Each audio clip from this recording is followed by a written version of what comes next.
Man, I've missed this music. So anyway, we have a desert chapter. As is typical of desert chapters, all of this desert sand terrain, only mages and flyers can cross without penalty. Everyone else gets horribly slowed down.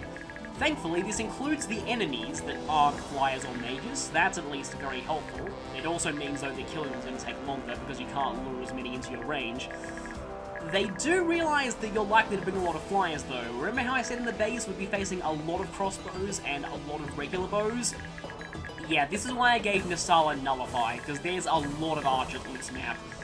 There's also a ton of Wyvern Lords, which is why I brought all those Worm Slayers, and you've got to be careful, they can fly very far, and they have an annoying tendency of whacking Samaki, so yeah, don't do that. Also a couple of Swordmasters down here. This Bishop has Purge. I like to get rid of this guy on the first turn if possible, which is definitely doable. So you have Purge, the boss also has Purge, this guy does not have Purge. And yeah, the boss here is Numida. You might remember him from all the way back in part 1. I don't think he's appeared at all since then, although I could be wrong. No, wait, no, he did appear a few times during part 3. But yes, he is not, in fact, a real third tier. He's a tier 2.5 Bishop. And he's kind of a joke, honestly, although Purge can be kind of painful.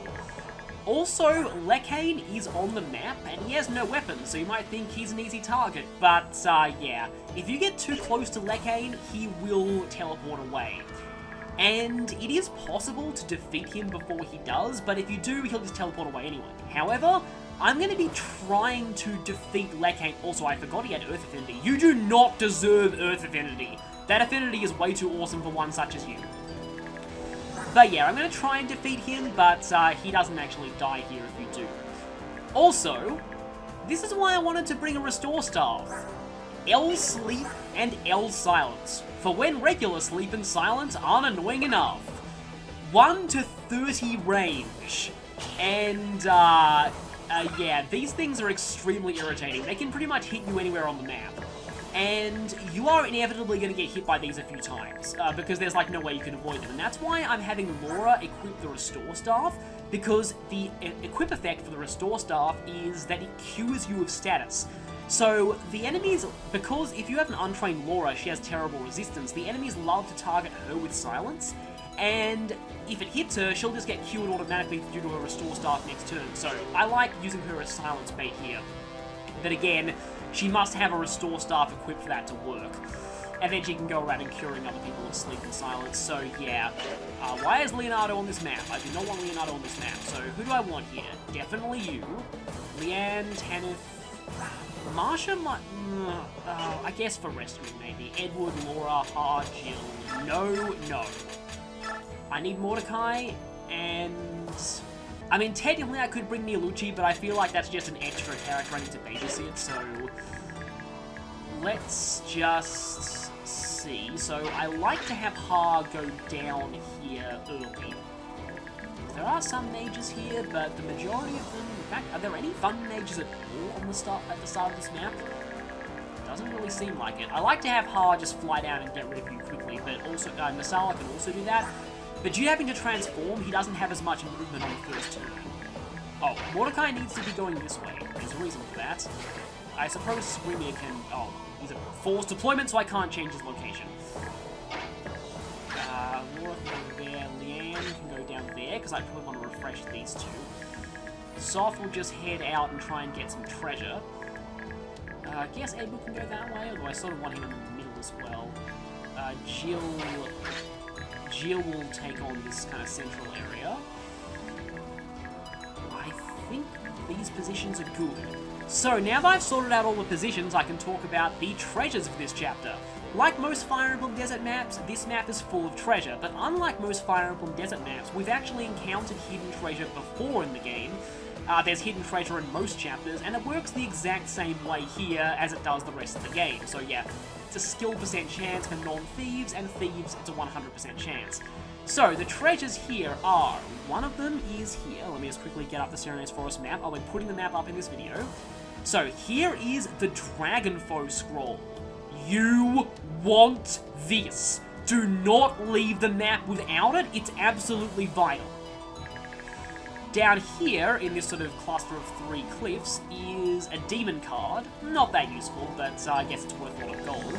Right here, in this little nook near this little cliff, is a white gem. Again, it's a lot of gold. And the remaining 2 treasures are a little tricky to find, so it's 2 spaces up from this, and then should be 5 across. 1, 2, 3, 4, 5. 1 space above this Swordmaster. This is the SS ranked dagger, the base lard. So, yeah, it's very easy to miss Soth's ultimate weapon. Yet another way you screw over. And then finally there's a Lagoo's gem, also very useful for endgame. And if you don't want to use it, it's worth a ton of gold as well, so you probably should pick it up. It's right where Numida is standing. I'm pretty sure it's right where he's standing. So you want to make sure he's not the last enemy you kill, because this is a route chapter after all, like most Part 4 chapters. So anyway, I'm going to go ahead and save, and let's do this. So as TV tropes... Okay, wait a minute. One more thing that I forgot to address. There's actually one more treasure space in this map. So see how there's 3 tiles of rock here and another 3 tiles of rock here? It's right here, 1 space above where this sniper starts. This is a very special space. If you remember the desert back in Path of Radiance, you might know what this is, especially when I tell you that if you have a data transfer, Leth and Mordecai can do something in this space. But don't worry if you don't have a data transfer, Micaiah also works. So you'll always have somebody who's capable of doing this. So you'll have to remember that space. Anyway, like I was saying, TV Tropes calls this possibly the least bad Fire Emblem Desert chapter, though that's not saying much.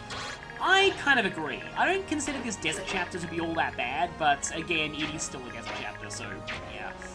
Actually, wait a minute. I might as well go ahead and have Nasala finish off this guy first. Then I need to make sure that he cantos into a spot where I can get both him and Haar with Leanne. And he still has this awesome theme music.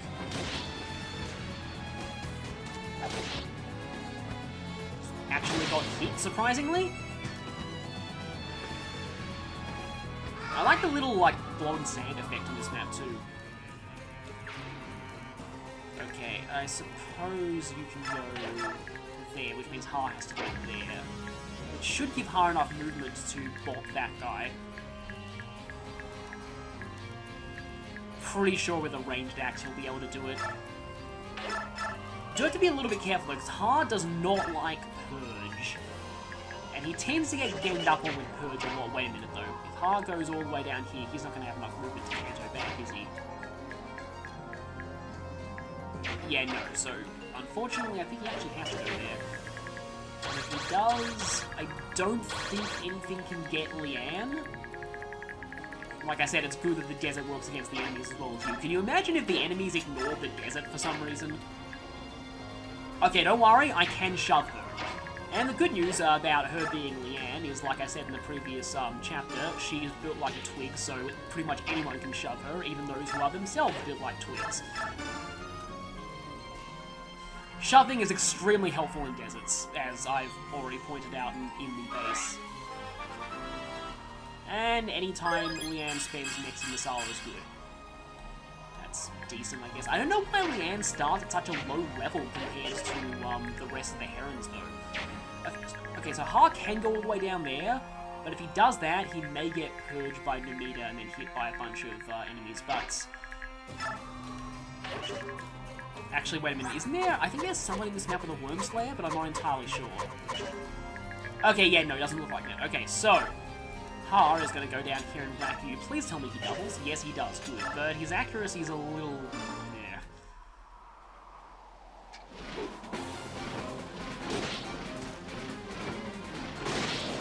And no more Purge. That's good.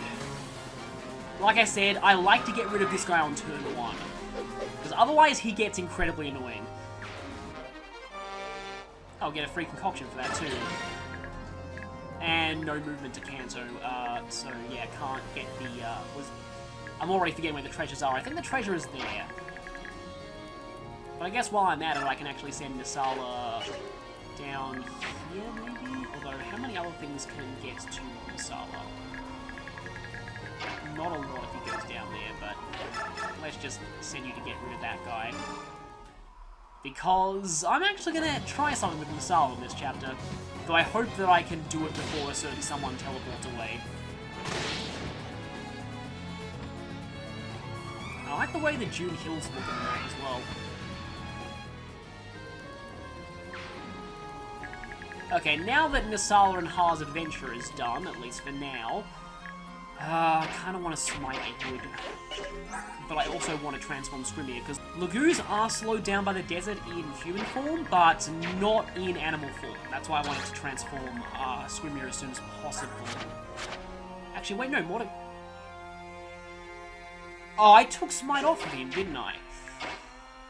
Well, at least I've given it back to someone. Let's actually send Jill away over here. I kind of want Jill to take on these Wyvern Lords. In fact, for that reason, she's going to fly as far as she can. Okay, Short Axe is fine, even though it doesn't have a lot of uses left.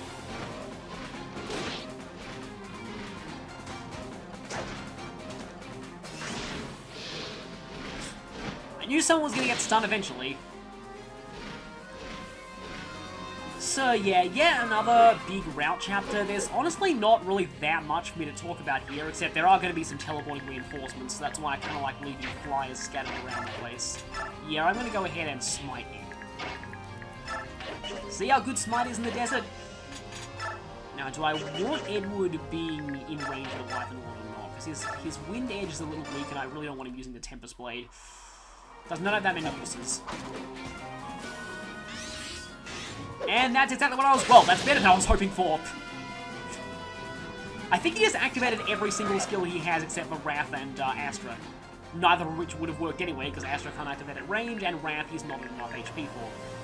And yeah, I'm fine leaving you in range of Edward, even though probably you're not going to end up attacking him. Now, you do want to make sure that you lock in the ranges of all of the flying enemies whenever you move Sanaki or Micaiah in this chapter.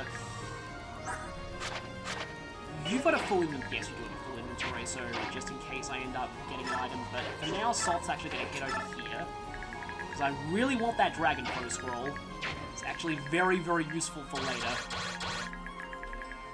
as I've no doubt said. Oh, you still have Purge, which I mainly want to use just for raising your light rank.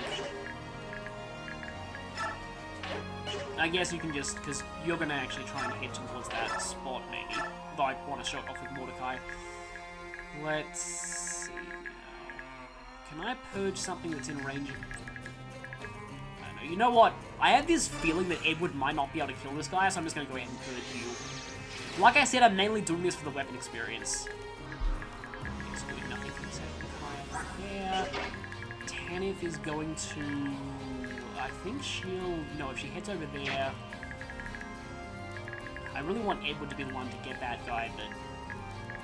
I guess it's probably fine if Tanith does. And then Tanith will probably get hit by the Wyvern Lord, but she could use her Wormslayer. Gonna go ahead and use the Wormslayer now. Let's get that ready.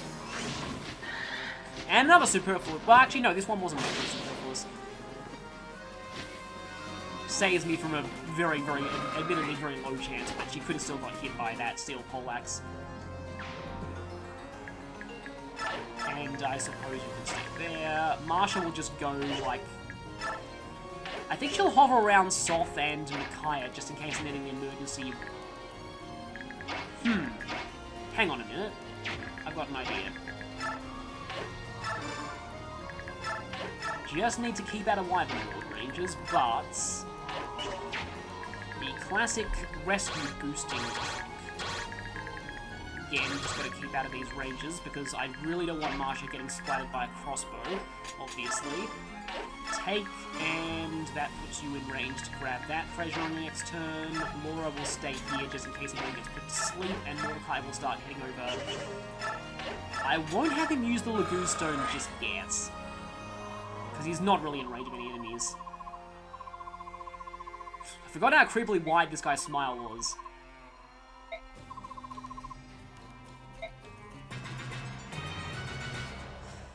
So, yeah, this guy is here again. And I guess now I can talk a little bit about what I feel about Numita. Honestly, I think that Numita could have just been replaced by Valtome.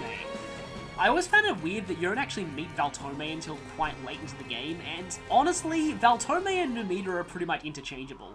They're both generically evil senators who are just horribly evil and have no redeeming qualities. So, if Numita in Part 1 was replaced by Valtome, nothing much would have changed about the plot. This is the one weakness of Lagu's Royals, no ranged attacks. But yeah, Numita honestly feels a bit unnecessary to me. He didn't appear at all in the last game either, so it's just like, did we really need another senator who was just evil with no redeeming qualities? We already have so many of those. And yes, this may not be effective, but Haar still does not like magic. At this point in the game, Haar's finally starting to have some weaknesses. Seriously, you aren't doubling mages? You know, I have a feeling I'm probably doubling them now. But yeah, at this point in the game, Haar does have a few issues. He's not quite as much of a juggernaut of destruction as he used to be, in that he doesn't always double things, but he's still very, very good, and he has spent so much of the game without any real flaws at all, so being good for that long, yeah, Haar's still amazing. Especially once we both experience his speed up to scratch, which will probably be happening soon. And it does give Jill a bit of a niche in that she's a lot faster than he is. However, I forgot how good your defenses were. I thought this short axe would be doing more.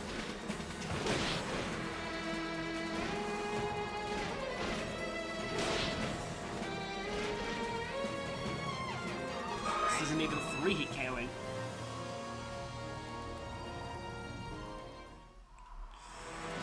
Well, that's kind of what I wanted you to do, but Haar's probably not going to ever double him, let alone one round view. Unless he gets stunned. Come on, stun. No. I might be in bad biorhythm. Speaking of... Actually, wait, I am doubling you. That's kind of cool. But yeah, speaking of biorhythm, biorhythm also affects your chances of finding treasure. Yeah, another one of the ways biorhythm is pointlessly annoying in this game. Yeah, that wasn't really necessary at all, but you have a plus or minus 10% chance of finding treasure depending on where your biorhythm is. Thankfully, this does not affect thieves. Oh, no. Yeah, that is why I don't like you. However, that's why I quit, the restore staff on Laura, because she's going to immediately recover. But, oh boy, Haar... Now, as long as I get rid of all the mages surrounding Haar, he should still be fine. And I can probably do that with some application of Nasala and Leanne here, but... Yeah, because guaranteed getting hits, how long are you going to be asleep for? 5. Ugh. Well, that's unfortunate. Because I can't rescue you either, so yeah. But like I said, as long as I get rid of the mages...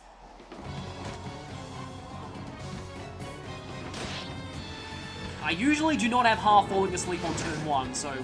The sleep staff generally goes for Scrimmier, and maybe I should have moved Scrimmier forward a bit.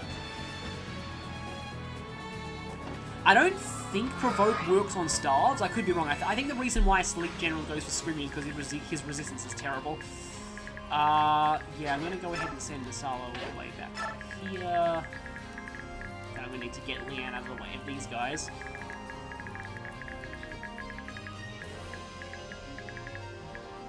It's annoying that I can't actually see your staff range. I feel like Screaming was probably in range of that. But yeah, his resistance is 9, so that's why the enemies love to target him. You guys are smart. You have that guy fully covered against Tannis Wormslayer, not that you can reach anyway. Although, there's a mage there. Elwind is effective against Tanith, but... It's only enough damage, nice. You know, I've been away from this game so long that I forgot Wind Edges existed, and that is horrifying. The Wind Edge animation on Flyers looks pretty cool, actually. Well, at least on Falcon Knights, which I believe are the only flyers who can even use for engages anyway. Well, apart from Valencia. Though she's sort of a Falcon Knight.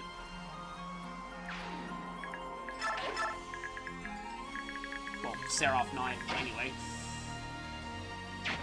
Here's another instance where I really need to smite, and I can't actually get Swimmer over to you.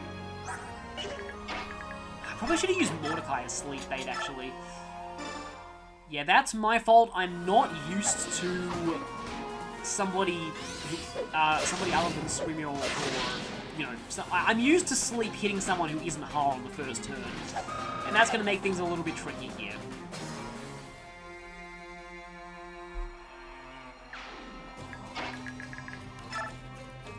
And Jill's going to go here, because when you have a choice of who to kill, always go for the Wyvern Lords.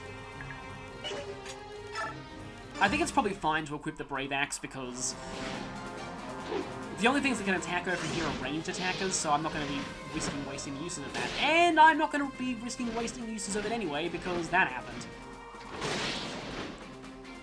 Only 2 uses the Brave Axe used to kill this guy. And yes, less Wyvern Riders in this chapter is always a good thing. Though I think there will be more spawning in. Pretty good, extra speed's always nice. Let me just check Jill's stats. Magic is capped. And it's still only 10, so Imbue's not really that useful on her. Not going to do that, because that Swordmaster would tear her to shreds on the next turn. Let's go ahead and grab the Dragon Foe Scroll, which I'm going to be immediately sending to the Convoy, because I'm going to be needing that later in Part 4. And I don't just mean the obvious chapter. Actually, maybe Micaiah could purge the other mage. Then I could make more use of Masala elsewhere. That's not a bad idea. She has enough attack power to do it. So there you go, Micaiah actually kind of did something in this chapter. No rank up, really? Yeah, one more attack to give you a rank up. And now is the time where things get a little bit... Okay, the moment you use your Lagoo Stone, these two are not going to be able to pick you up. I kind of wanted to have... You know what, let's just go ahead and use it anyway. Kind of going to need you soon. And I suppose Sigoon could... Yeah, she's not really that good for me at this point. Oh, right, you. I'm gonna actually chance and then send Masala back down there. Like I said, if you have a choice of enemies to kill, always go for the Wyvern Lords. For obvious reasons. Obvious reasons, that begin with Leanne and end with getting splattered.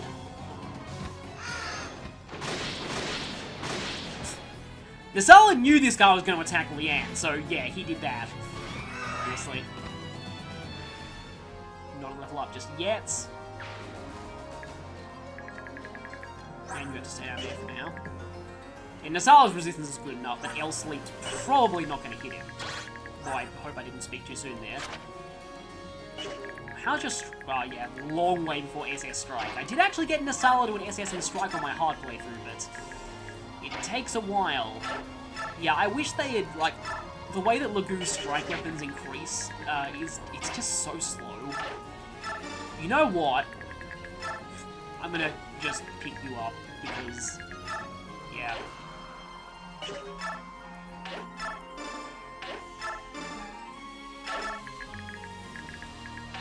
Yeah, this is basically why I brought March into this chapter, and you're just gonna stay on standby. Oh, actually you're not going to heal this turn, because otherwise you'll unequip your restore staff. I need to keep that, otherwise you will get silenced, and yeah.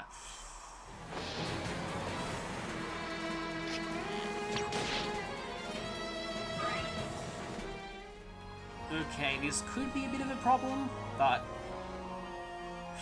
Yeah, thank goodness for the desert impeding the enemies here. Really, you didn't go for the Sleeping Haar, who can't counter you, and... That's interesting. Maybe the AI doesn't realize that sleep means you can't counter. Because, like, logically speaking, sleeping characters have a 100% chance of attacks hitting them, and can't counter, so you'd think that guy would have gone for Haar, but maybe he's like, oh no, he has a... He's got a ranged weapon, he can counter me, but he's asleep. Yeah. I believe I have exactly enough damage to one round this guy too, and I'm gonna one round because obviously who doesn't have a mage in this game? Well, other than Haar sometimes, and occasionally Gate 3 if he's getting speed screwed.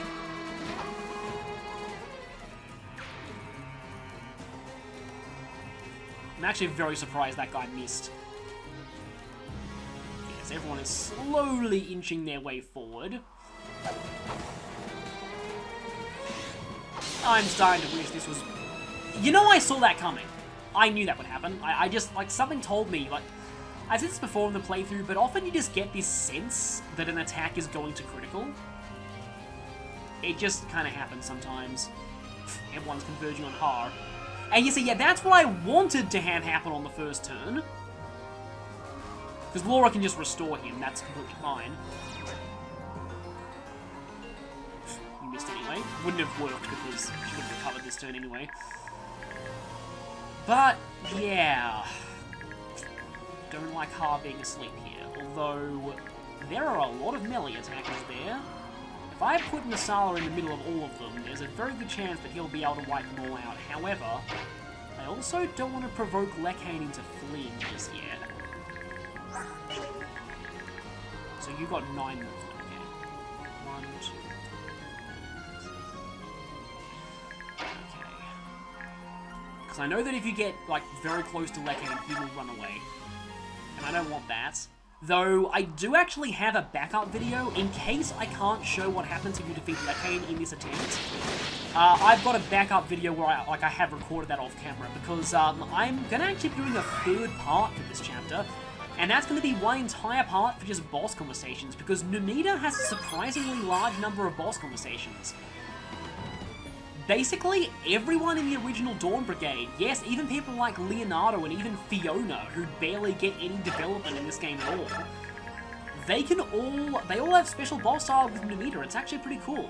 That is one of the things that I love about Radiant Dawn. One of the things that I feel just doesn't get enough attention is just the sheer number of special boss conversations. And from here on, whenever there's a significant boss, I'm going to be doing extra videos showing all of their boss conversations.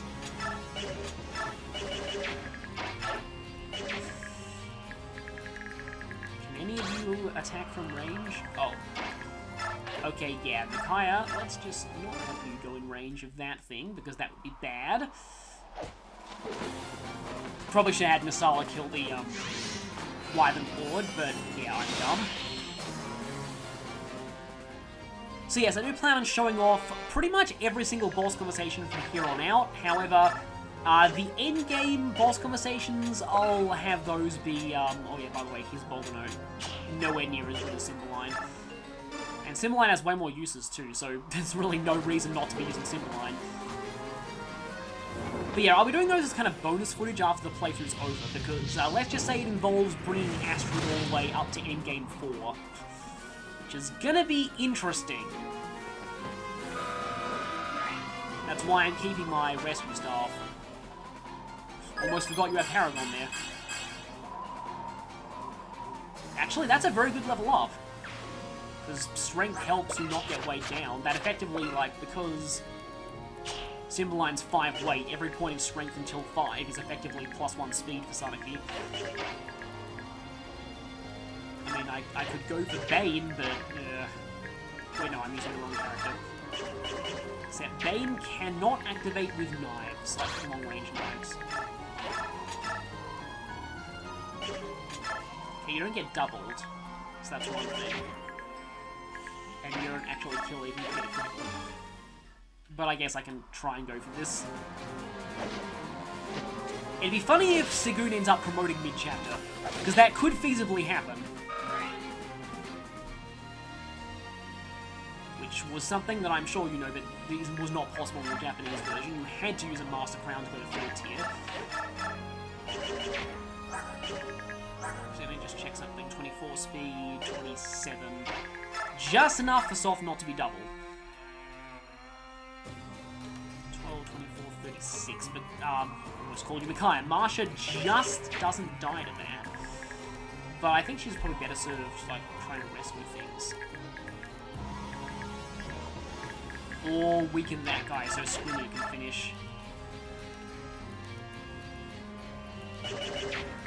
16 with a critical will probably kill you. Guess I'll actually just send you down here. I still think lions in this game look like fat pigs with names rather than lions. But anyway. Oh, and you can hit something. Except I actually have the axe, so that's still fine. We'll just go ahead and restore you.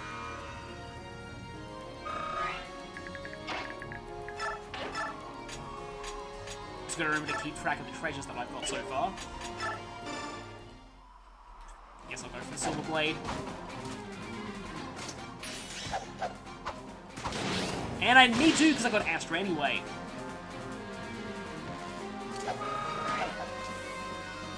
And thus, True Blades. I love True Blades in this game so much. You should be getting more strength from that, but oh well. I don't think Tanith can run around that guy, and if she doesn't, she's going splat 2 arrows. Still can't quite. However, she could get stunned, which I'm going to go ahead and go for.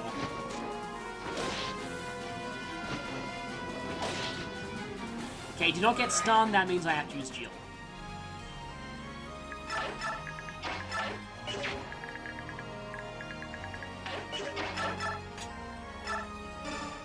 Haven't actually mentioned this yet, but yeah, I'm so sorry if my commentary is a bit boring in this chapter, but like, again, there's not a lot to talk about. It's yet another Part 4 route chapter with tons of enemies.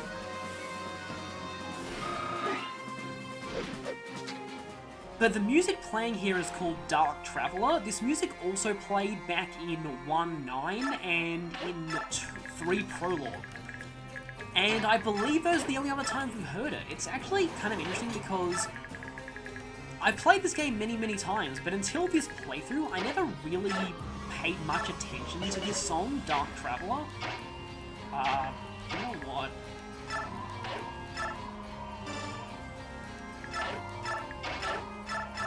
Just for the sake of efficiency with chanting. I want to actually chant for Micaiah here and not Asanaki because... Wait a minute.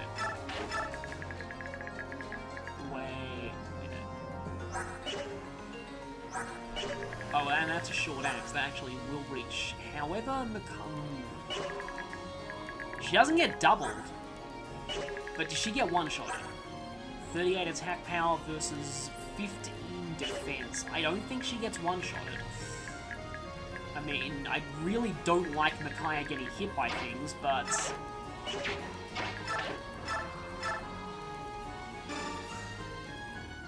This could be really bad, but...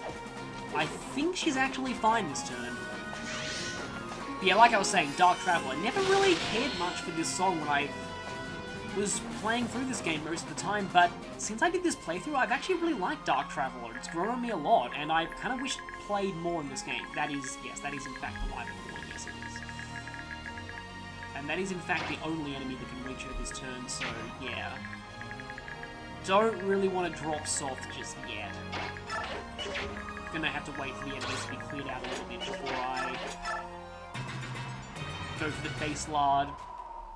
Funny story that I can talk about regarding the base lard as well.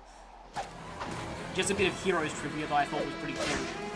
Slash also sad for Soph, but what isn't in this game?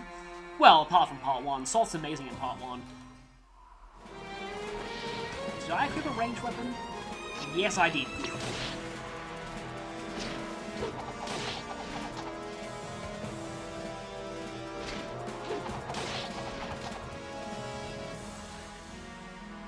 This chapter's not really that bad when you know how to approach it, but can you imagine how bad it is when you don't put all of your good flyers in Team Micaiah?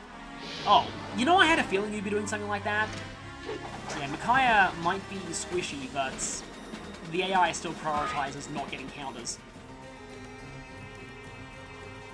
So yes, Micaiah gets to keep her full HP for another turn. Good, I was hoping you'd do that, except I don't think you're going to get doubles. Or you might, we'll see. Enemy warriors are usually fairly slow. No.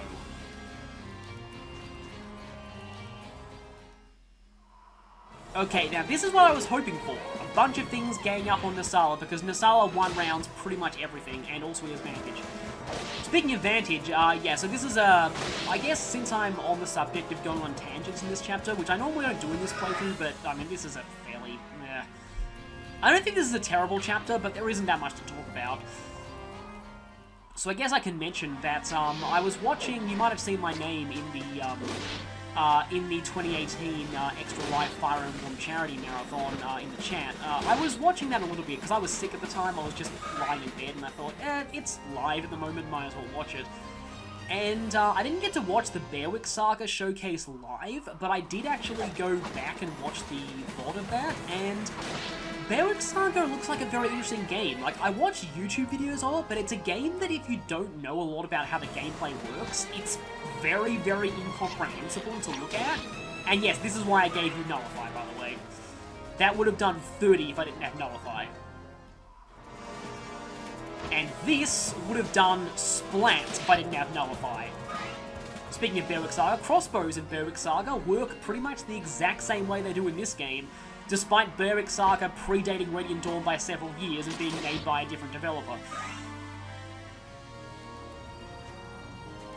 It's kind of hilarious, like, Bearwick Saga has Bandit Brothers, before the official Fire Emblem games had Bandit Brothers. It also has, a character who a lot of people like to joke is basically a female Ike, because, her father is killed by a mysterious black-clad swordsman who wields one of a pair of swords that are legendary swords, and the second legendary sword she eventually gets, and it's the only thing that can pierce this mysterious black armored guy's armor. Yeah, that's an actual thing. They kept saying in their commentary that Bearwick Saga is a lot like Path of Radiance. I really disagree. Its gameplay does not look like Path of Radiance at all. Like, for one, Bearwick Saga's gameplay looks actually strategic. I'm so sorry, but I do not... I just find Path of Radiance to be extremely easy and simple, at least in the English version. And the only time it's hard, which is on Japanese Maniac, it's hard for all the wrong reasons, so yeah. Path of Radiance, it's got amazing polish, and I do think it has, like, probably the best presentation of the entire series, but gameplay-wise, I vastly prefer Radiant Dawn. But anyway, yeah, Bearwick Saga, it's a game that I did watch a little bit of YouTube videos of, and it's very hard to understand if you're used to Fire Emblem and go into it without any kind of info on how Bearwick Saga works, but the people doing the commentary were great about explaining... Really? Really? Well, the plus side is you're 1 HP off one-shotting me, but I'm 1 HP off one-shotting you. Sigh. Oh, okay, so you double wyverns, but not warriors. But yeah, the commentators did a great job of explaining how Bearwick Saga works, like its gameplay, and once you actually understand the core idea behind its gameplay, it's actually very simple. It's like Fire Emblem, except that if you get hit, you can't counterattack, which makes the game far more, like, aggressive and much more player phase focused than enemy phase focused. It's such a simple change, but it really affects so much. Like, just, it's a simple idea, and it really does help get rid of that whole thing about the main series Fire Emblem games being just so enemy phase focused. Basically, yeah, if you get hit in Bearwick Saga, you don't get a counterattack. Like, combat works the exact same way it does in Fire Emblem, like you double if you've got higher speed, and combat goes in turns and rounds. The difference is that a round of combat immediately ends when one side takes damage. So if you get hit and take no damage, you still get a counterattack. Like I said, it's very interesting. Maybe one day I'll play Berwick Saga, but, yeah. Like, it admittedly feels like a bit of an intimidating game to get into because it has an extremely small fan base. I mean, even smaller than Fire Emblem back when Fire Emblem was still niche. And those few who are into it are absurdly into it. Like, I was watching the chat and it was a little intimidating just how much people there knew about the game.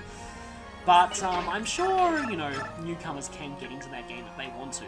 And, again, like I said, 1927, okay, you need to get healed if, I'm gonna have you do that. No more silence, though, so Laura can safely unequip her restore staff. Except if I do this, I'm gonna need to... Actually, you know what, I'm gonna actually do this. Soften you up with a javelin first, and then get a double chant going. But yeah, the commentators did a great job of explaining how the gameplay works in that one. But it also does feel a little bit like, I'm not sure how much I'd enjoy the fact that growth rates don't really matter in that game. I've always loved, like, having insane stats on characters, and, you know, like, the fact that I'm using Edward, I've always liked, you know, people with high growths over high bases in Fire Emblem games, and from what I hear, like, it's not even just growths, but stats as a whole don't really matter in Berwick Saga. It's more about weapon level and equipment.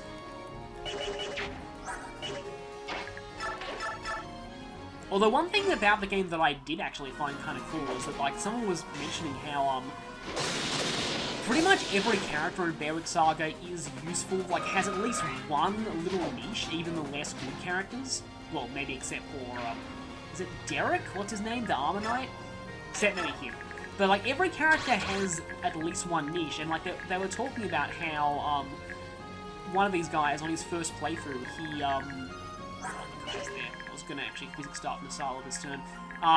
One of the guys in his first playthrough, he actually, he brought a character that he'd never used before to endgame, and they were fully, like, they were actually really useful. We're gonna go ahead and keep Masala there for now.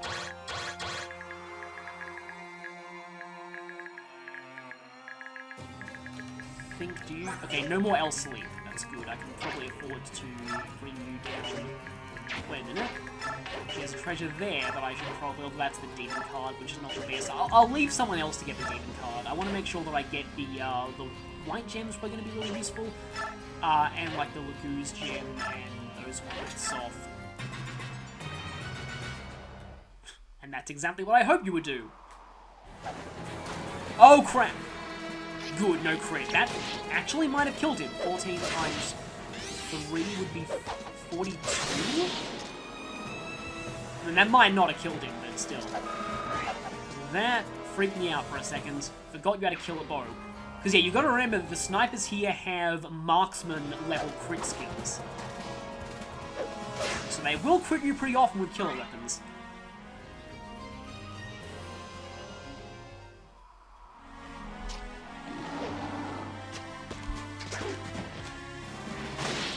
You're suiciding yourself in the enemy phase, just like any good enemy in a route chapter should do. This is not the route chapter that I'm dreading the most in this game. That will be the next one. The next one I'm really, really not looking forward to at all. Yeah, on my recent hard mode playthrough, I forgot how much of a pain 4-4 is. If you let it go on for too long. If you finish it quickly, it's not too bad, but if you let it go on for too long, it goes on really, really long. Jill, you should not be having hit rates as low as 75. What's wrong with you? Yeah. I'm not so sure about, like, don't quote me on doing a Berwick Saga playthrough, like, that'd probably be a very long time, but I do fully intend to do Tearing Saga, which is a much closer to a traditional Fire Emblem game. So, in fact, Tearing Saga is basically a vastly improved version of Gaiden. Like, it's very, very Gaiden. Right down to having two parties that move across a world map that you can switch between freely. It's basically Gaiden plus Thrakia is how I describe it.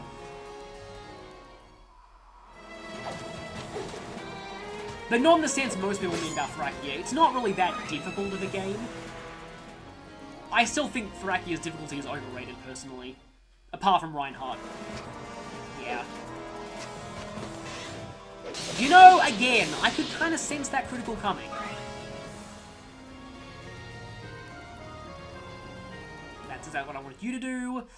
I like to clear these guys out early, though Jill kind of needs stun in order to do that at this point. And she is getting hit an awful lot. I don't like this. Come on, you can get stun. No. Didn't really check that biorhythm, but it might be low.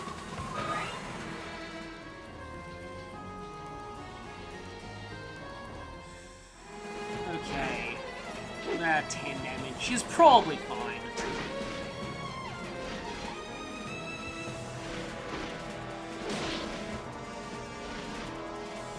So yeah, there's, that's the Beric Saga tangent I've got out of the way. Okay, one more tangent that I was planning to go on in this chapter.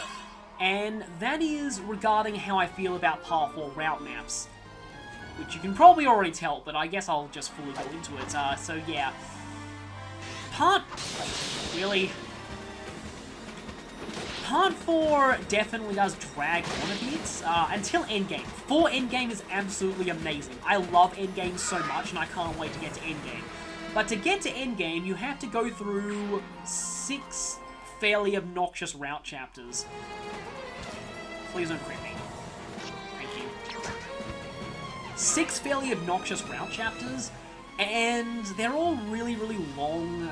They're just, you know, you just go around killing all the enemies. They're not particularly that interesting map design-wise. I mean, here, I don't think there's a single piece of defensive terrain on this entire map. It's all just desert. And yeah, I can actually understand from a game design standpoint why they get forced you into all these route chapters. It's because they want you to be as high level as possible before endgame. Oh, and I have to stop my tangent now because an event's about to happen. Yep, he's back. We are seeing this guy again, however, he's an NPC, and if you forgot to trade away any of the weapons he previously had in his inventory, I think he still keeps them here, which is kind of funny. But yes, the Black Knight has joined the fray as an NPC. Now at this point, a lot of people panic because they're like, oh no, I have to quickly get all the treasure before the Black Knight kills everything. Actually, not necessarily. So, weird thing about the Black Knight in this map. In that bonus video that I was doing to... Actually... I've got an idea. Okay, I'll save that for later. But in that bonus video that I was, you know what, you grab Edward and just carry him across the sand for me. In that bonus video I was talking about for the boss conversations, so the Black Knight as an NPC actually does have a conversation with the boss of this chapter. But I tried everything. I had the Black Knight literally right next to Numida, and Numida being the last enemy on the map, and the Black Knight never attacked him.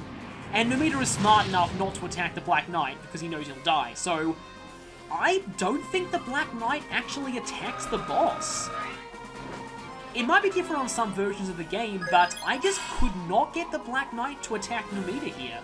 And that means, it means you don't need to worry about the Black Knight ending this map for you. Although I was about to say, as long as you save Numida for last. And in fact, that's something that you don't want to do, because Numida is standing on treasure. Now, let me just see if I can physic Nasala, because I really want to do that. Because, speaking of Numida, I have another senator that I want to whack in the face. Though I really do want to get rid of those Wyvern Lords. But for now, they're not really in range of anyone particularly significant, so... Hi there, Lacane. This is incredibly satisfying, and I definitely wanted to show doing this. Especially if that happens.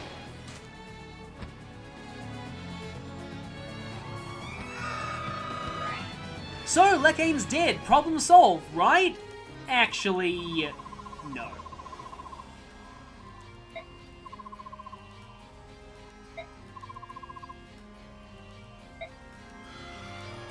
He just teleports away.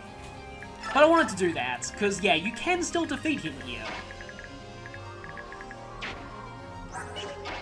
Okay, should Screamier go down there? I don't actually think so, and it's not so much because I'm worried about him dying, and more because he just doesn't double a lot of things, so more efficient, I guess, just to keep Masala down there. Although, if I do that... Let me just try something. I kind of want to heal him, because Screamier, if he goes there, might be in Purge range.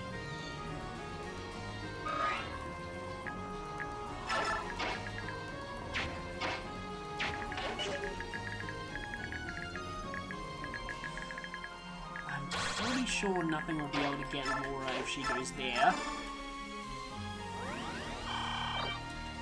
50 minutes into the video and still there's 32 enemies left.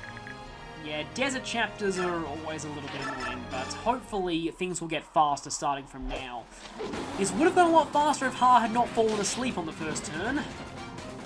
But he's going to be waking up very soon. Oh, you're going to be untransforming soon. Forgot about that. Yeah, I'll have Marsha hang back for now. Oh, and I guess you can now physic Haar, even though he doesn't really need it. Yeah, Haar is asleep and he's still at no risk of dying here. So, I want to try something. Gotta make sure I get the right spot though. Should be right there.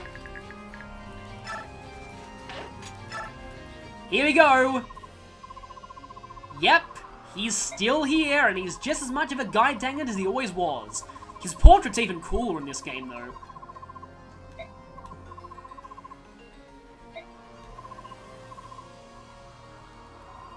Yeah, Stefan is so isolated, he doesn't even know what's going on.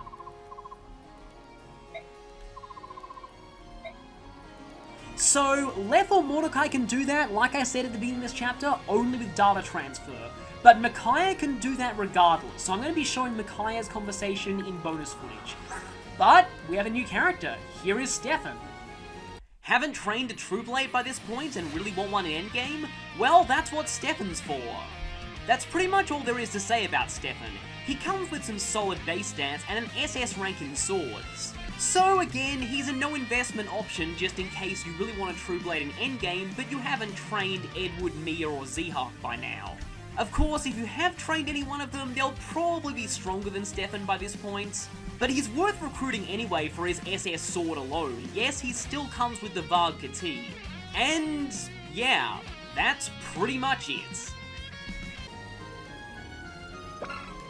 And he still has his Varg Kati. This works very differently than it did in Path of Radiance. There it had a high crit rate, here it doesn't. Here it's just an incredibly powerful sword. And he can't get to any of these. Dang it, I was counting on him being able to do that. I don't actually think Mordecai will die here. But that is a shame, I was really hoping that I'd be able to get Stefan to attack one of the enemies here. Don't you just love Radiant Dawn effectiveness bonuses? 40 damage against a Wyvern Lord.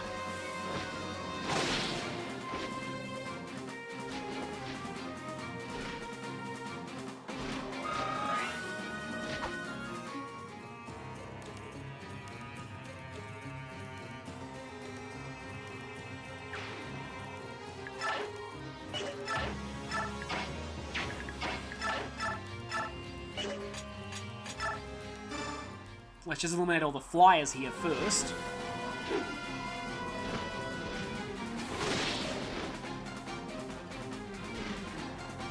You know, I'm probably okay with this being a really long video because I've been away from this game for a while.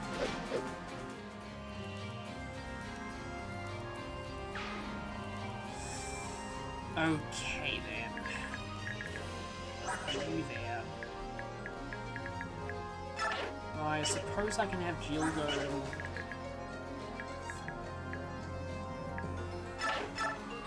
Don't necessarily want Jill to get purged. She's gonna get purged by Purger, isn't she? Uh-oh, that might not have been a good idea. Although Jill's resistance is pretty good for a Wyvern Rider, so yeah. I'm surprised you're still using bow guns at this point in the game. You really should have upgraded to basic crossbows by now. But yeah, as I was saying before, in Tearing Saga they have crossbows and they work very similarly to the way they do in this game. Oh, I thought that would happen. Because he's evil? Oh, please miss. Oh, 13 was less than I thought you were doing.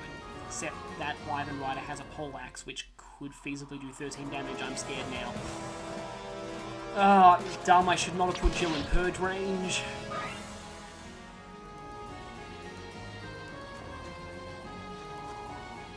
Oh, that as well. Only 7 damage. Please miss. Oh, Resolve, which means Jill's evasion's really good at this point. So hopefully most things miss her. I still wish she had enough room for Wrath and Resolve, but Kanto takes up a lot of capacity in this game. Which is probably for the best, because it's a very broken skill. Kanto is in Tearing Saga. No, Kanto is in Berwick Saga, but it's, in that game, you can only Kanto, I believe, if you were standing directly next to the enemy before attacking. I forget how it works. Oh, also, by the way, in Berwick Saga, horses have HP and can die. Oh god, no, please don't do 13 damage. 11! Nice! I should not have downed Jill at all. I can breathe easy now.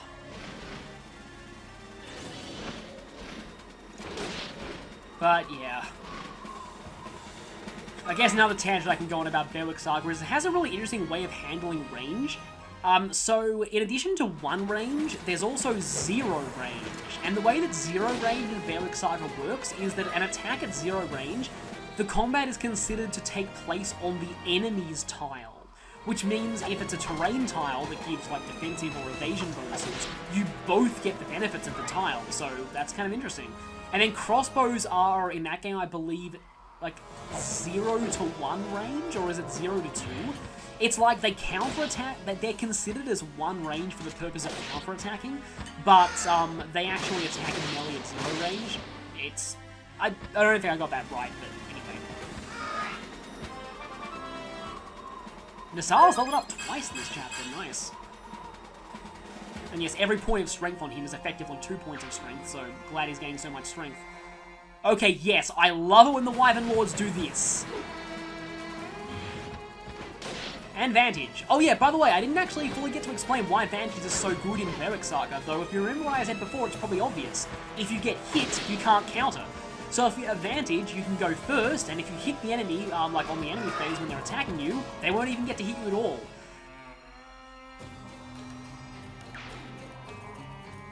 It's actually pretty awesome. And I think Vantage in Berwick Saga is 100% activation rate as long as your speed's higher than the enemy. There's also the deathmatch skill in that game, which is basically duel/charge from FE4. And I love that the fan translation's name for it, deathmatch. It fits with what the skill is, which is essentially both of you keep attacking until one of you dies.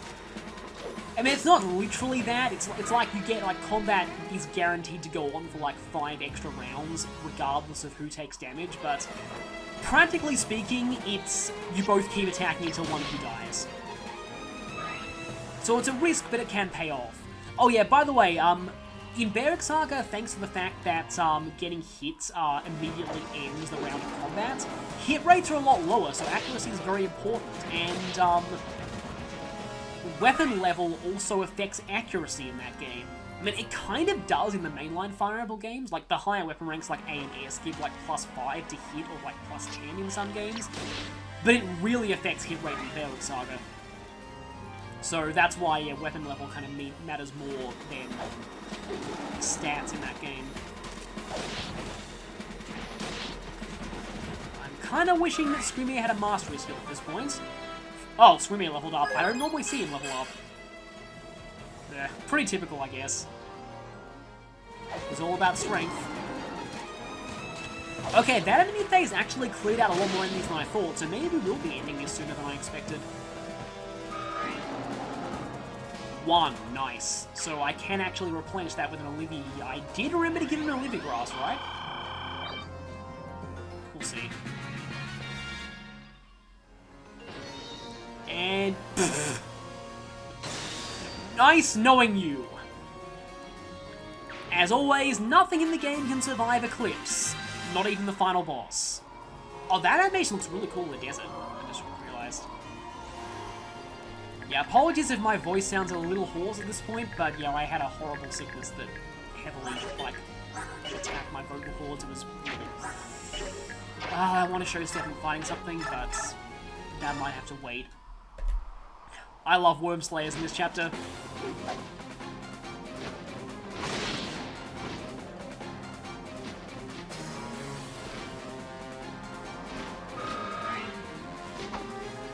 Gotta remember though, Tanith does not have Nullify, so I can't put her near any archers. There are a couple near the boss. Don't think any of them can actually reach him though. Yeah, these two I'll leave for last because they can't do anything at all. Can I get a physics staff all the way over to Jill? I kind of doubt it, actually.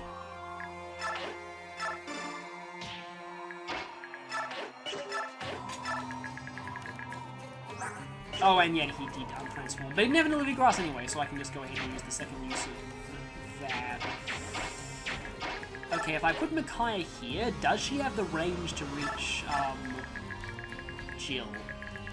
Not quite. Haar's still asleep, really? He's not gonna be happy when he wakes up. He's surrounded by a ton of enemies. They clearly don't realize they're messing with the, like... The Broken One is asleep. Now is our only chance to actually look good fighting him. Oh boy, don't put Sanaki in crossbow range. That would not end well. But I think, yeah, there aren't any flyers, so... I don't even need Symboline, but... you know what, I guess I can use Arcwind.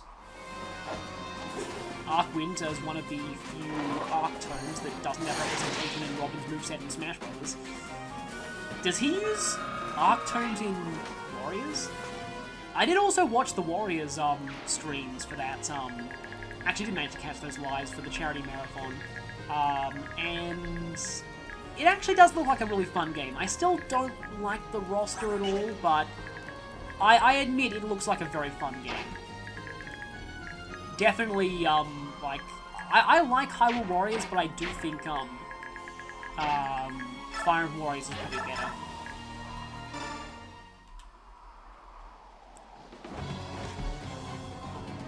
But it's probably just as daunting to 100%, although, admittedly, the one thing that I don't really like about, well, I mean, again, like, I wish they'd taken more cues from the series history from the roster, but, like, for what roster they do have, I don't like how most of the characters are clones. Because Hyrule Warriors didn't have any clones at all, as far as I know.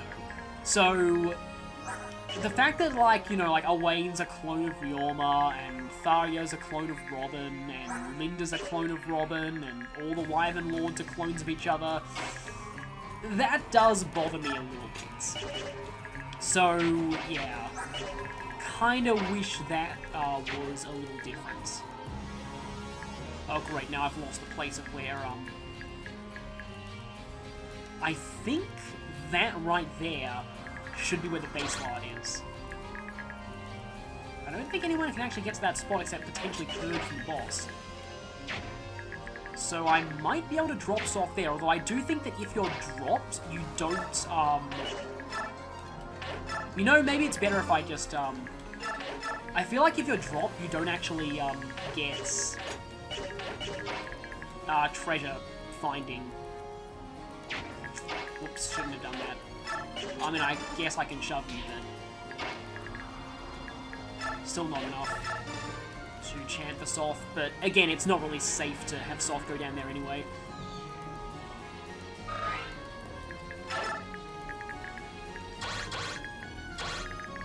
Still gotta be careful, because I don't want to lose this late into it. Particularly, Jill definitely needs to heal. Really needs to heal.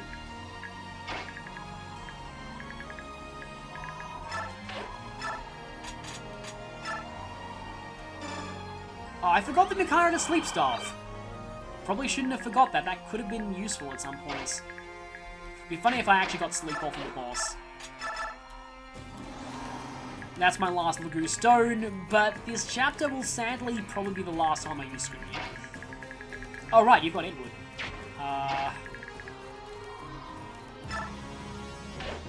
let's get Edward there.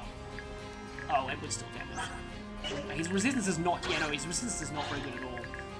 However, I think the boss is the only thing that can actually get to Edward, so I'm probably fine keeping him there. And let's just go ahead and concoction up on Jill.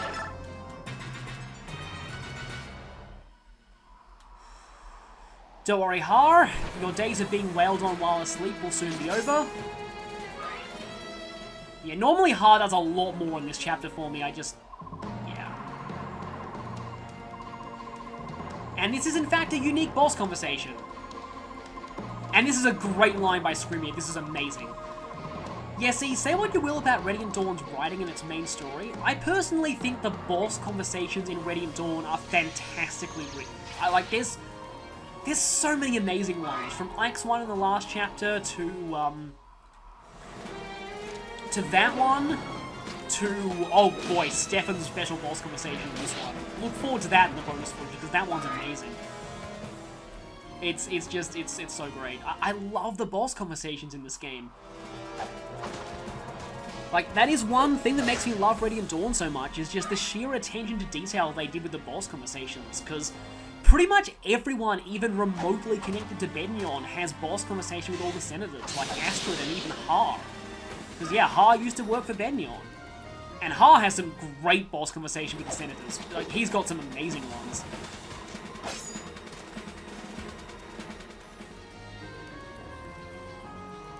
And that is something that I do miss about later Fire Emblem games. I mean, Fates did have some good boss conversations. Like, I mean, sometimes, you know, they gave Hinoka boss conversations against Camilla and vice versa.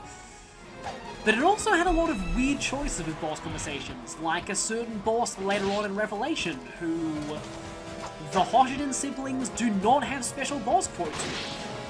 And, like, none of the Norian siblings have special boss dialogue against Gallon, even though they really should. It's still admittedly a little better than an Awakening, when, like, in Awakening, like, only Chrom, Robin, and occasionally Cyree got special boss conversations. Even Lucina, I think she only got one with Valadar. Did she have one with Grima? I forget if she even had one with Grima. I think she only got one with Valadar. Though I could be wrong about that. But apart from that, it was really just Robin, Chrom, and Cyree who had special boss conversations at all in that game. Donnie didn't even have special boss dialogue with the guy who killed his father. Yeah, if you leave an enemy weakened, the Black Knight's probably going to finish him off for you. Oh, great. Well, I mean, I would say that, but Nasala's in the perfect spots to go after them, as is Haar, maybe, but I want to get rid of that clump of enemies soon. Okay, I am going to be showing all of this guy's boss conversations in bonus footage, so for now, Jill's actually way too high leveled.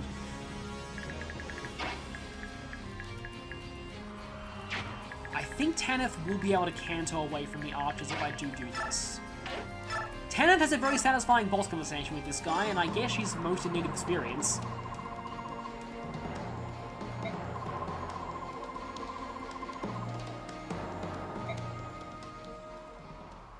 No, that's pretty short.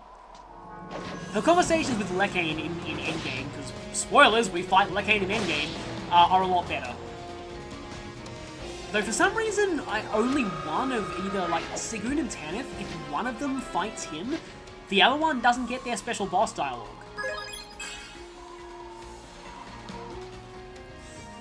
Yeah, I don't really like the stats of Falcon Knights in this game that much. They're all just very balanced all round, rather than having really high speed. This guy's defeat quote is kind of silly. It's like, I lost the battle.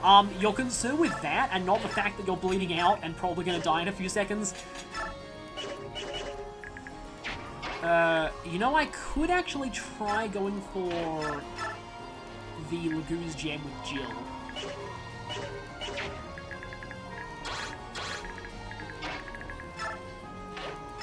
Let's actually do that. Of course, I'll have to wait until the end of this fight to see if I got it. Finally, Jill's actually getting useful crits / skill activations.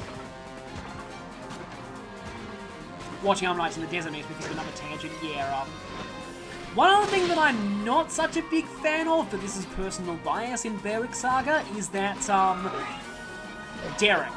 So, from what I've heard about Derek, Derek is the only Armor Knight in that game. Hey, I got it, nice. Yeah, oh, I haven't actually explained what Laguz gems do. So, this is 5 uses, and it allows a Laguz to be transformed for an entire battle. Effectively removes the problem with the transform gauge. And this, as you can tell, is useful for endgame, because it has exactly enough uses to last you all endgame, so even non-royal Laguz can stay transformed permanently. And it works on herons as well. The downside is that you have to spend your first turn using the Laguz gem.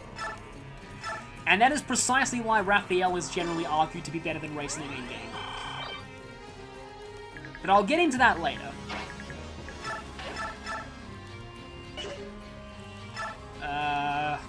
Don't really want to go for the Tempest Blade here. But yeah, now that Purge is gone, I don't need to worry about Edward so much at this point. I thought that might happen. Just realised Cancel's kind of similar to Berwick Saga mechanics. Okay then. Do not want Sanaki to go down there. That's a bad idea. Okay, I think I'll free Haar. Then I'll actually have Leanne chant for Nasala and Haar.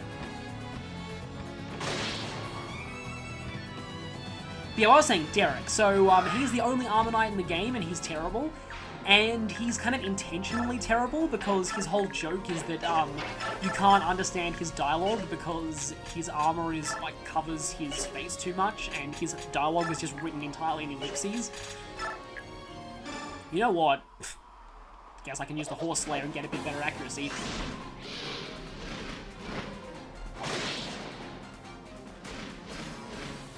And I think it's a shame because I felt like Kaga was doing a decent job of balancing S characters by the time of that game, and well, especially Tearing Saga. Tearing Saga and Thrakia, I feel, have some very good S, but it feels like Kaga, like, it just, at that point, he gave up on balancing Armor Knights and just decided, you know what, let's not even bother to balance Armor Knights and make the one Armor Knight in the game an intentional joke character. Which, to me, is sad, because I like Armor Knights.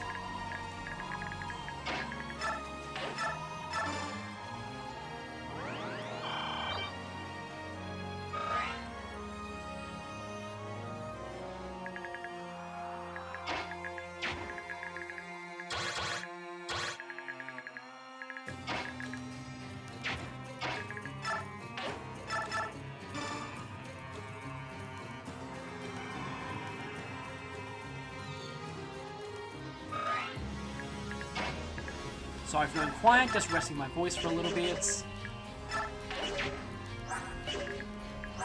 Does Haar double any of you?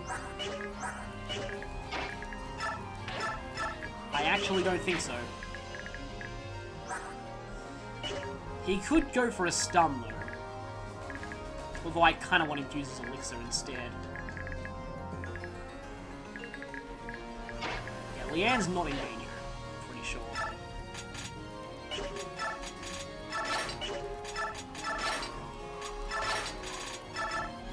No, I meant to press the elixir button. And let's see there. Okay. Space right next to the Black Knight. In fact, I can probably get the treasure and talk to him in the same turn, because yeah, Soph can talk to this guy. That's a great line. And probably true.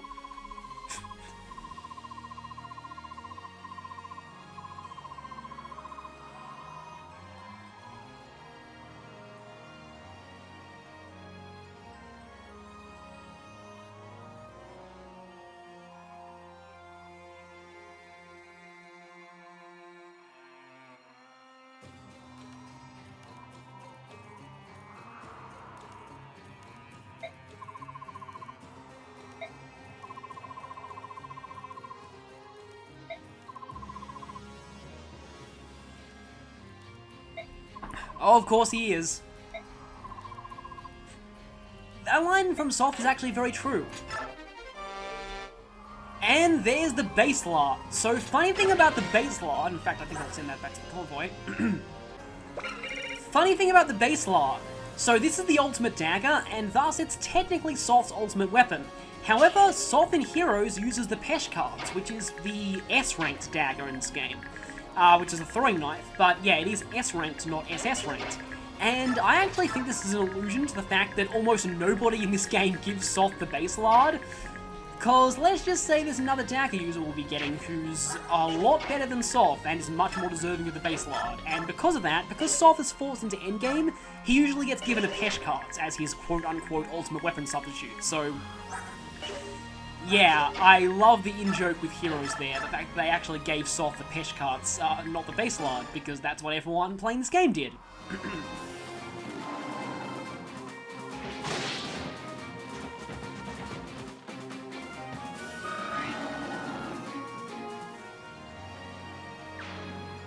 So that's 3 out of, I believe, is it 5 or 6 treasures? It is 5 treasures, so I still need to get the demon card and the white gem. White gem's easy, it's just there, and the demon card is there. In fact, Sanaki might want to go and do some digging around the sands to try and get that. I don't really care about where my flyers go, except... Actually, no, don't go there, because then you get shot. Don't go there, because then you get shot. Classic words of wisdom.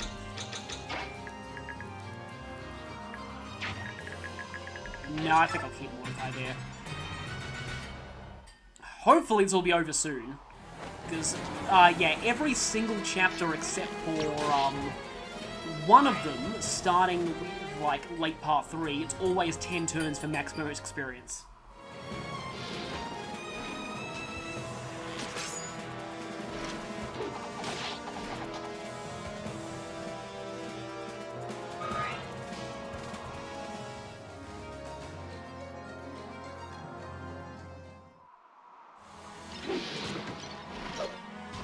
Sadly, a Tempest Blade that I can't disarm and steal. I'd love to do that because I love Tempest Blade so much, but no.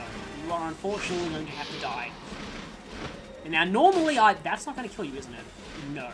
Normally, I would like to have given either Jill or Haar a hammer, but I'm saving my hammer for something very, very special that I need it for later. I'm sure anyone who's played this game already knows about, yeah, the hammer. But yeah, they kind of expect you to be, like, only level 1, like, only just barely 3rd tier by the start of part 4, and they expect you to be at least level 10 3rd tier by endgame. So that's why they force feed you all these kills via route chapters. They probably could have done it a bit better, though. It is a little annoying being forced to kill every single enemy on the map in, like, 5 straight chapters full of, like, 50 plus enemies. Especially when it's a desert chapter.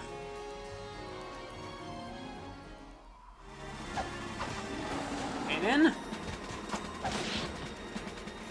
yeah, if anyone knows if Provoke works on staffs, please tell me, because I'm not sure. I feel like they always target Screaming with the status staffs because the resistance is so low. I feel like there are going to be more reinforcements this turn, but we'll see. I love how the crossbow bolt just goes flying into the distance and just bouncing off him. I tried to say both bouncing and bounces, and they kind of mashed together there.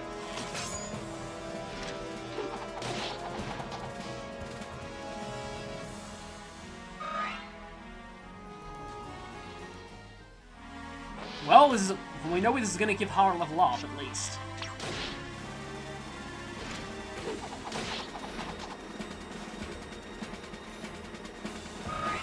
Yeah, on easy mode / Japanese normal, Haar would have been able to double all these guys, but, yeah. Haar doesn't exactly need to be any stronger than he already is. Okay, then.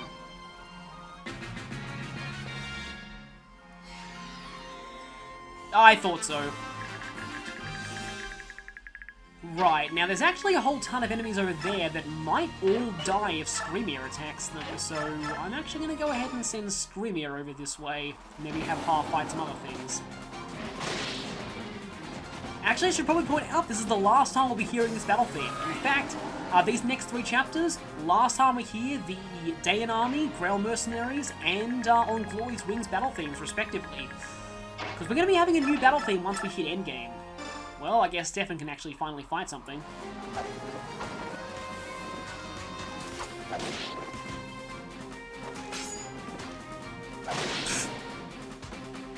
Oh no, his clothes are too thick. I cannot penetrate them.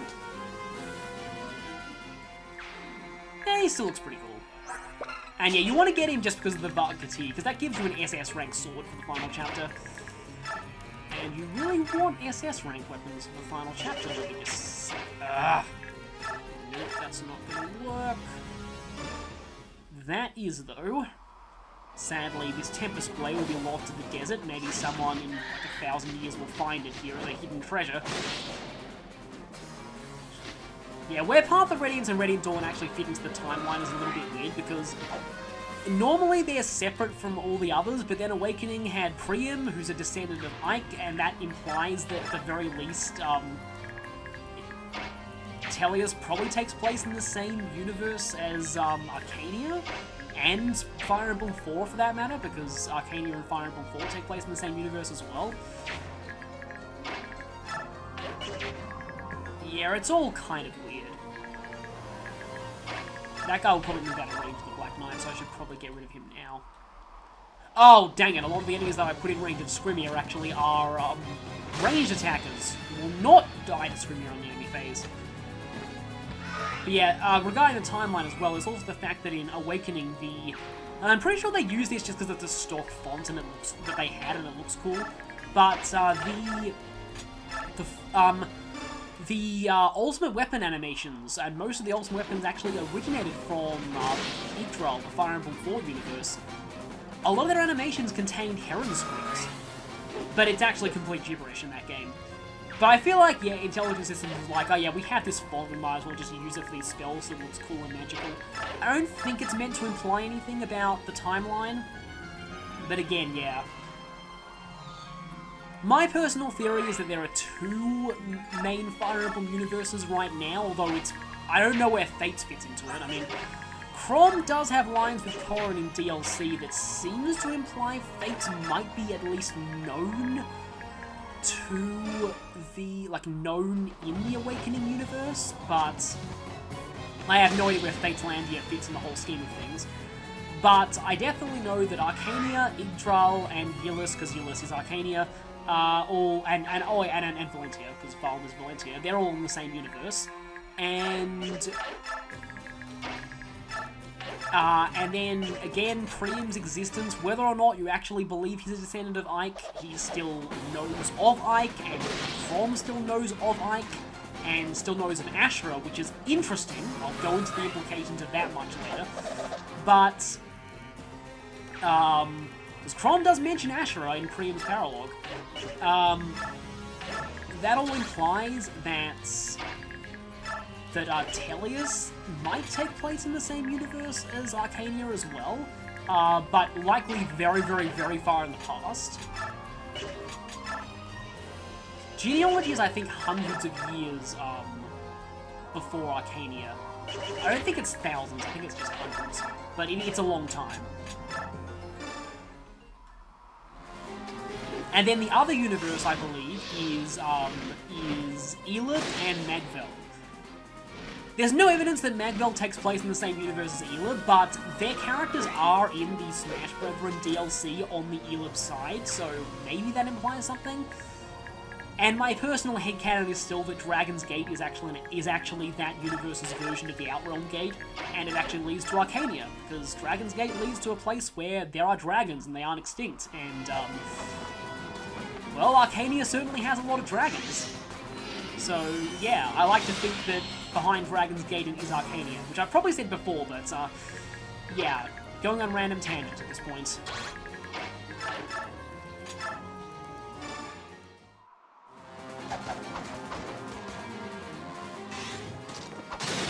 Of course, there used to be not a Fire Emblem timeline at all until Awakening. Well, except for Genealogy and Arcania taking place in the same universe, which is only confirmed via developers' notes, by the way. There's nothing in the games themselves that hint that at all, I don't think. But yeah, there was no Fire Emblem timeline. It was like Final Fantasy. Every game that wasn't a direct sequel was all in its own universe. technically speaking, though, didn't they retcon Final Fantasy VII into being in the same universe as Final Fantasy X? I really don't know how that works, but apparently they did.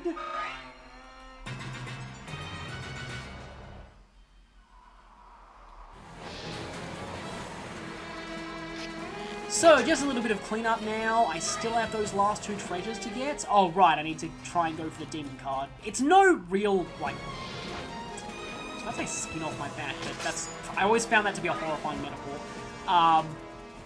Not nearly as bad as there's more than one way to skin a cat and keep your eyes peeled.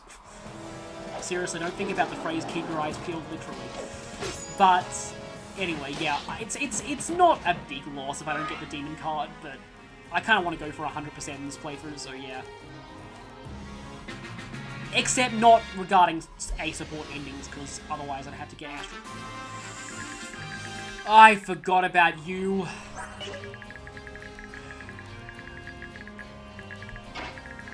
Yeah, I do not like you guys at all.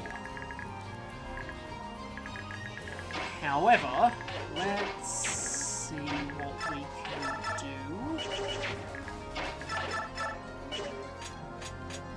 I think Jill can... I apologize for the really long video, but again, I have been away for a very long time, so yeah.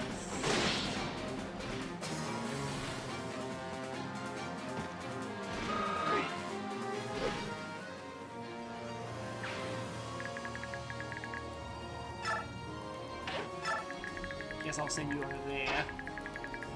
I really don't want Tanith to get criticaled, but... she's the best option I have to do that. In fact, can Mordecai shove her? Yes. Not accidentally end your turn.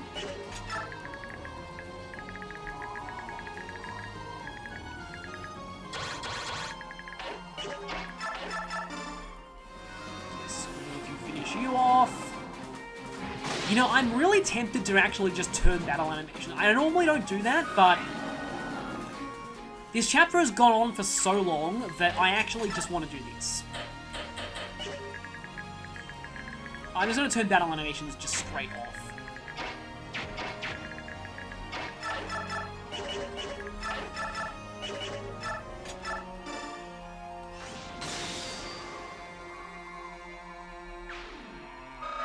Because we've already seen enough battle animations in this chapter. Okay, Haar can get chanted for here. This battle's been going on for so long and Leanne hasn't even transformed yet. And thus, Heron transform gauges.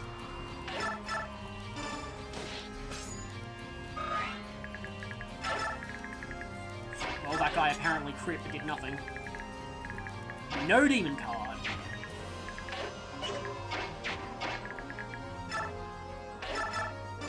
Okay, if I get rid of the one range attacker down here...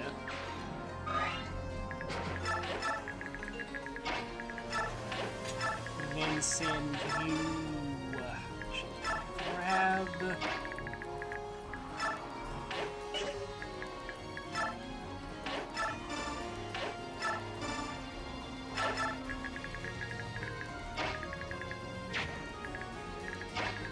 Kai's run out of Purge. Just realized that. Can she? No. Not even close.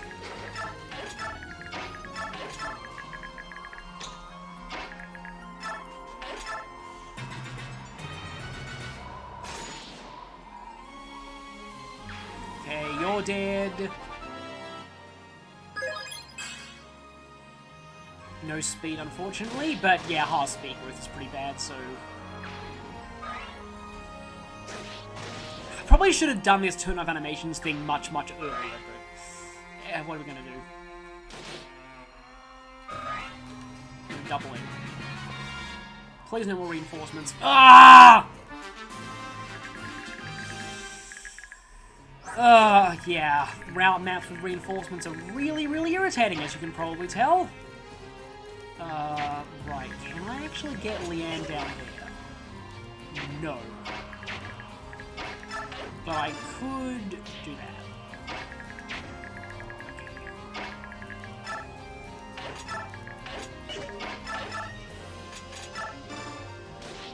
Goodbye, you.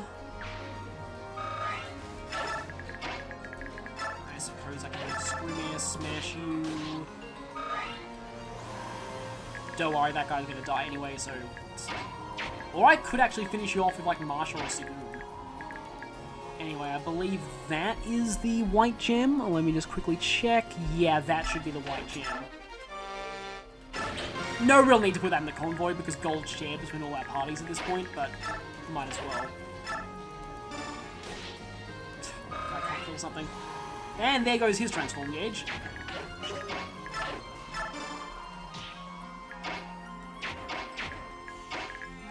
Actually, Edward needs the experience more than Micaiah. It's funny when you see those skills happening with no, You should be getting a lot more strength, Edward. Also, your skills should be a lot higher by now. Let's just finish you off.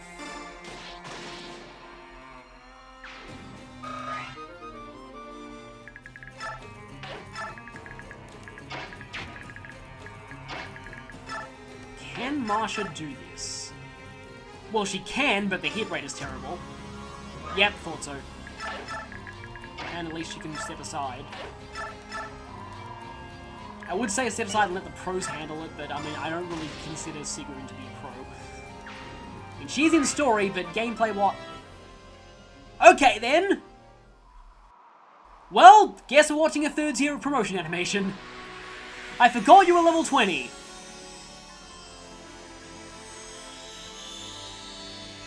And epic lens flare. Yeah, I hope you're all okay with this video going on for so long, but yeah. I admit that was kind of funny. Accidental Seraph Knights! Nowhere near as cool looking as Tanith. Although I like those shoulder pads, also epic lens flare again. She took offense to me not considering her an expert. But yeah, Sigurd accidentally turned into a third tier. She's still not that great, but yeah. Okay, got the white gem. Like, depending on how things go, I might even be able to end this on the enemy phase, we'll see.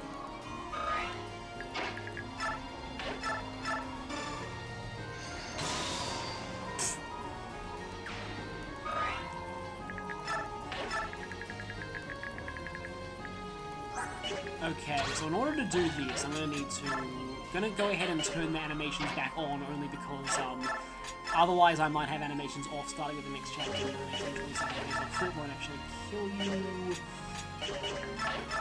I'm actually gonna just attack with a wind edge, just to weaken you.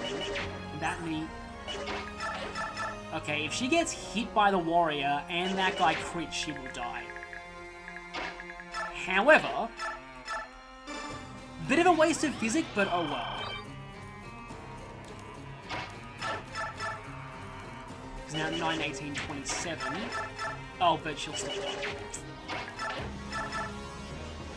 die. That's the question, is it? So if I do go for this, as long as that situation doesn't happen, I can end this chapter during the enemy phase and grab full bonus experience. But if not, like, this is risking 1.5 hours of recording.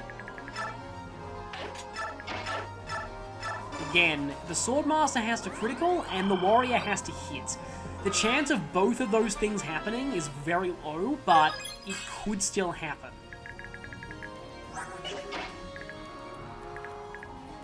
And you can only attack in melee, so if I snipe you from range, there is the chance the Tanith could get stunned, and then I'd still end this turn.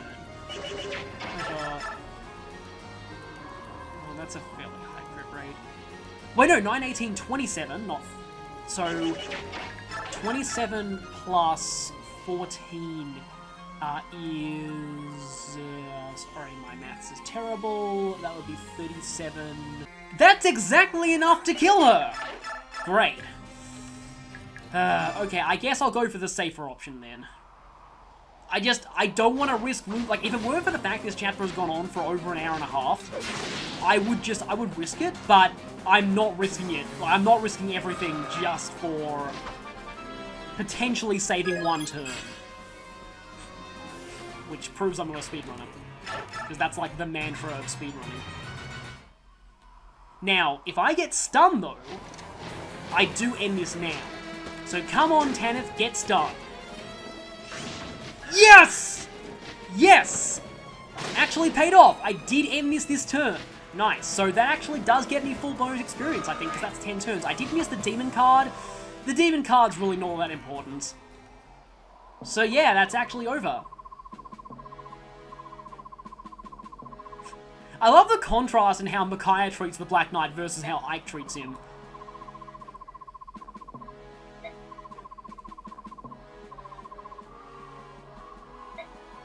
Master, eh? Well, I think we've got a pretty good idea who this guy's master is.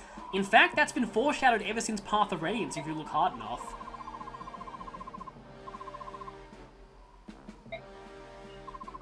Seems like the Black Knight can warp others with his warp powder as well.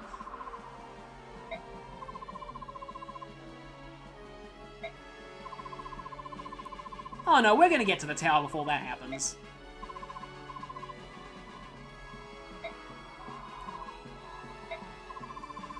Why does he want to save Micaiah, though?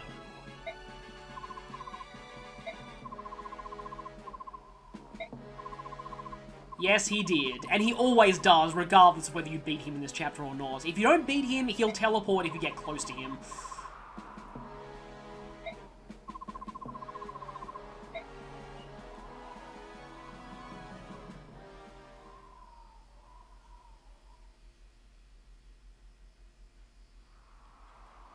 And with that, I believe we have some Sanaki angst.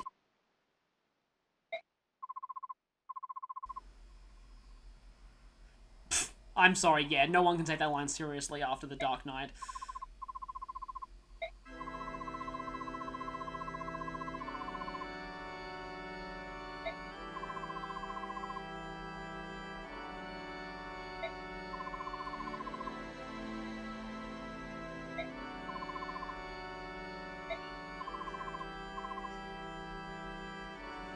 Yeah, I guess it's possible they rushed into crowning her, even though she wasn't technically an apostle.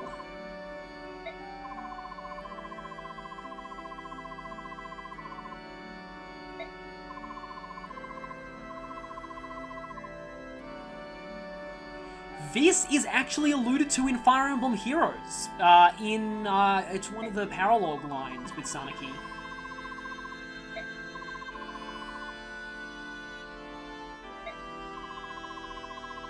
You've done an amazing job leading the country, though.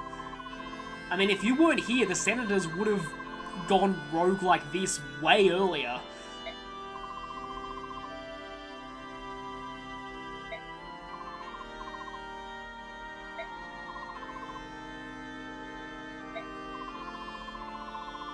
You've still led everyone so well.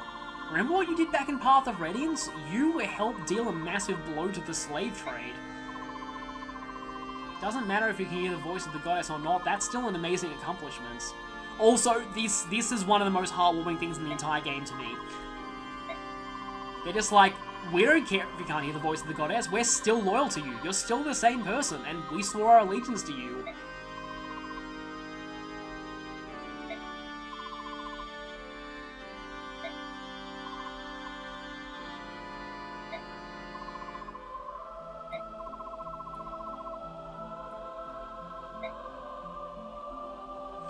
And that is very true.